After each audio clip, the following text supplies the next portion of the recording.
Hello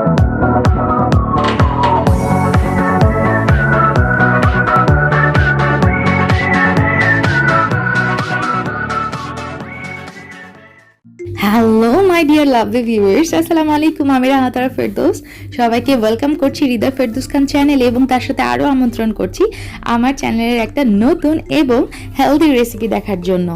আজকে আমি আপনাদের সঙ্গে একটা হেলদি ড্রিঙ্কস রেসিপি শেয়ার করব, যেখানে আমি ইউজ করেছি সাবুদানা, চিয়া সিডস এবং কতগুলো ফ্রুটস। এই ড্রিঙ্কসটা অনেক রিফ্রেশিং এবং অনেক হেলদি। সারাদিন রোজা রাখার পর একটু ঠান্ডা ঠান্ডা হেলদি মজার কিছু খেতে মনে চায়, তাই না? সো ট্রাস্ট মি, এই ড্রিঙ্কসটা আপনার শরীরের জন্য একদম বেস্ট। চিয়া সিডসে আছে লটস অফ ভিটামিনস, ওজন কমাতে সাহায্য করে, আর সাবুদানার শরীর ঠান্ডা রাখে, আর ফ্রুটস তো কথাই নেই, ক্যালসিয়াম, ভিটামিন সি সব কিছুতে ভরপুর। সো চলে আসছি রান্নাঘরে, একটা পাতিল চুলাতে বসিয়ে দিয়েছি এবং তাতে কতগুলো পানি দিয়েছি গরম হওয়ার জন্য। আর পানিটা গরম হয়ে আসলে দিয়ে দিচ্ছি হাফ কাপ পরিমাণ সাবুদানা। সাবুদানাগুলো পানিতে সিদ্ধ করে নিব 10 থেকে 15 মিনিটের মতো, অথবা যতক্ষণ না পর্যন্ত ভালো মতো সিদ্ধ হচ্ছে। স্টেনারে সাবুদানাগুলো ছেঁকে নেওয়ার পর ফ্রিজে ঠান্ডা পানি দিয়ে একবার একটু ধুয়ে নিতে হবে, তাহলে সাবুদানা একটার সাথে আরেকটা স্টিকি হবে না। ব্যাস হয়ে গিয়েছে। স্টেনার থেকে একটা বাটিতে নিয়ে নিয়েছি আমি, তারপর একটা সাইডে রেখে দিচ্ছি।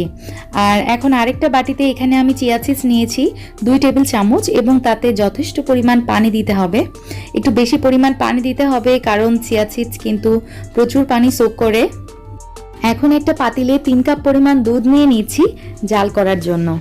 আপনারা যদি গুঁড়ার দুধ দিয়ে এই ড্রিঙ্কসটা তৈরি করতে চান, সেক্ষেত্রে 3 কাপ পানিতে 8 টেবিল স্পুন আপনাদেরকে গুঁড়া দুধ ইউজ করতে হবে। এখন আমি চিনি ইউজ করছি হাফ কাপ, আর এখানে রয়েছে গুঁড়া দুধ, আমি 2 টেবিল চামচ গুঁড়া দুধ এখানে ইউজ করেছি।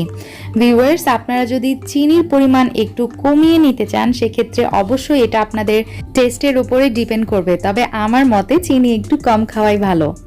যাই হোক, আমি 15 মিনিটের মতো দুধটা জাল করে নিয়েছি। এখন চুলা থেকে নামিয়ে নিব। চুলার জালটা করে দিয়েছি অফ। এখন চুলা থেকে নামিয়ে দুধের পাতিলটা এক সাইডে রাখছি ঠান্ডা হওয়ার জন্য। আর আপনারা যদি এই মিশ্রণটা তাড়াতাড়ি ঠান্ডা করতে চান, সেক্ষেত্রে একটু ঠান্ডা পানিতে দুধের পাতিলের তলা কিছুক্ষণ ভিজে রাখলেই হবে। এই পর্যায়ে আমি কতগুলো ফ্রুটসের প্রিপারেশন করে নিয়েছি। আপনারা আপনাদের পছন্দ মতো ফ্রুটস এখানে ইউজ করতে পারেন, তবে একটু খেয়াল রাখবেন কোনো টক ফ্রুটস যাতে এখানে ইউজ না হয়, সেক্ষেত্রে দুধটা টেম্পার লুজ করবে আর খেতেও তেমন ভালো লাগবে না। এইদিকে বাটিতে রাখা দুধটাও কিন্তু ঠান্ডা হয়ে গিয়েছে।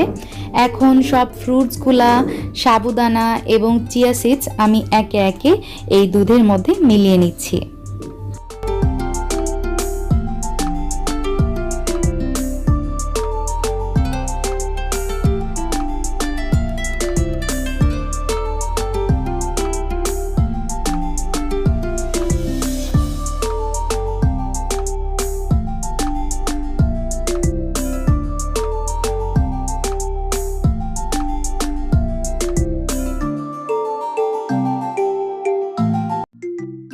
ব্যাস, সবগুলো উপকরণ এখন খুব ভালোভাবে আমি মিলিয়ে নিব, যাতে কোনো দলা পেকে না যায়।